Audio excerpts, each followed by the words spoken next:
Corona, a maths puzzle of probability. The aim is to address the confusion related to COVID 19, whether to live a restricted life or a normal life.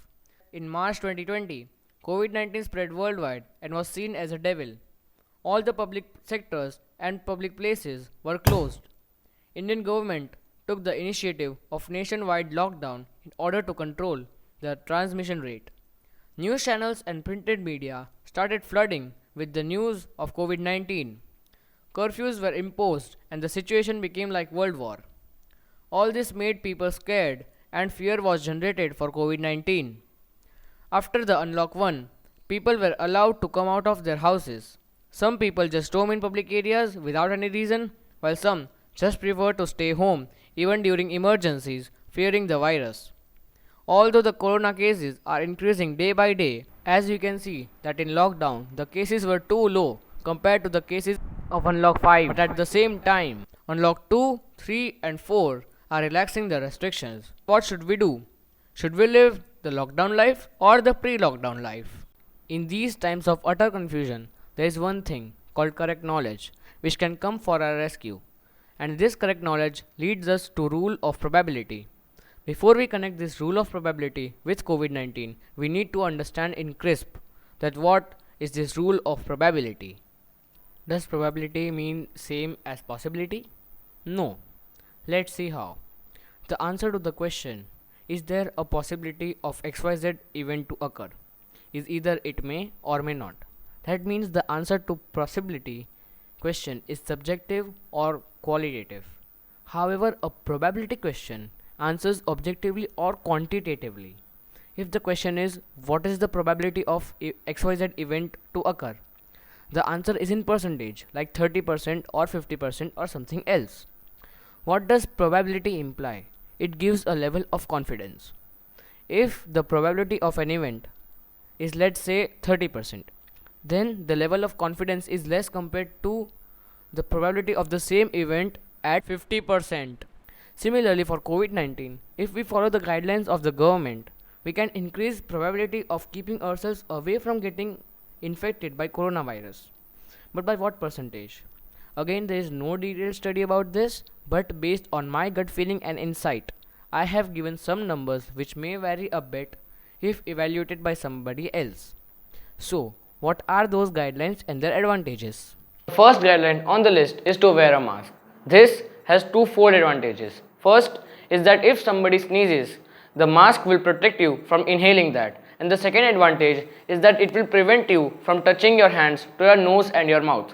This is the most fundamental need and it gives a good protection as maximum as 50% probability. The second guideline on the list is to maintain social distancing. This will protect you from inhaling the particles released by somebody else while speaking or sneezing. This has a probability of about 25%. The next guideline on the list is to wash your hands thoroughly with soap. Note that in COVID environment, it is not advisable to touch your face with your hands. However, if your hands will be clean, you will be protected even if you touch your nose, your mouth, your eyes by mistake. So washing your hands thoroughly with soap will give you a protection by probability of 10%. The fourth guideline on the list is to maintain good immunity. Even if a person gets infected, good immunity will help recover faster. This has a probability of about 5% to defeat COVID 19. Okay, so the fifth guideline tells us to avoid going outside. This has a good long explanation, but bear with me as it is pretty important. This guideline tells us that if you do not go outside and come in contact of others by staying at home, there are almost no chances of getting infected, but this is nearly impossible.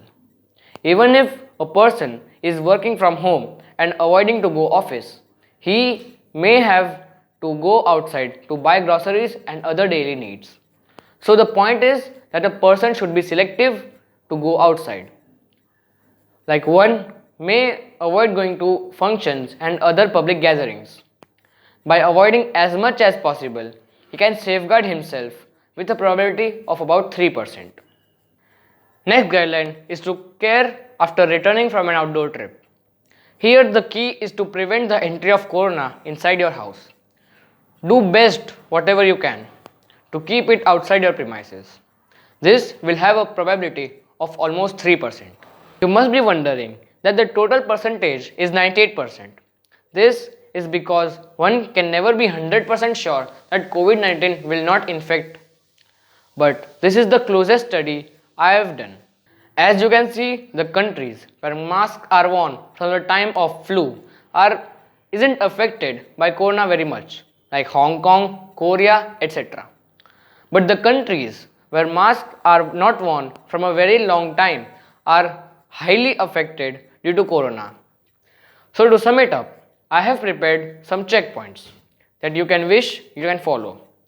They are in four main categories, which are: first, when you go out of your home; second, when you come to your home; third, when somebody else visits you home; and fourth, which is the last, when groceries come to your home. The first category is when you go out of your home. This has two main checkpoints, which are to wear a mask and to keep a distance of 2 meters. The second category is when you come to your home.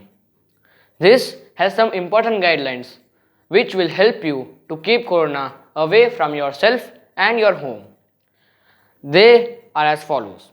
First, take a shower and change clothes. Second, leave the shoes outside. Third, wash the clothes which were worn outside.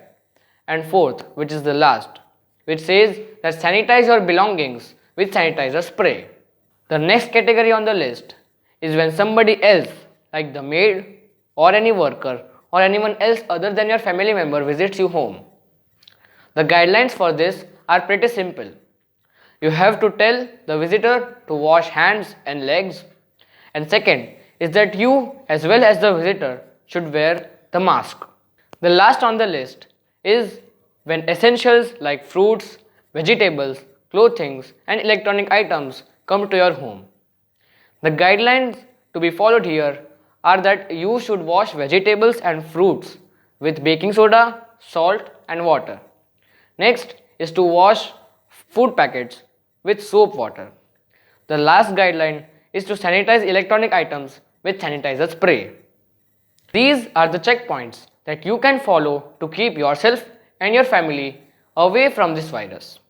If you have more suggestions, then please write them in the comment box below. If you liked the video, then please give it a thumbs up and do subscribe to the channel. I'll meet you in the next video. Till then, keep watching.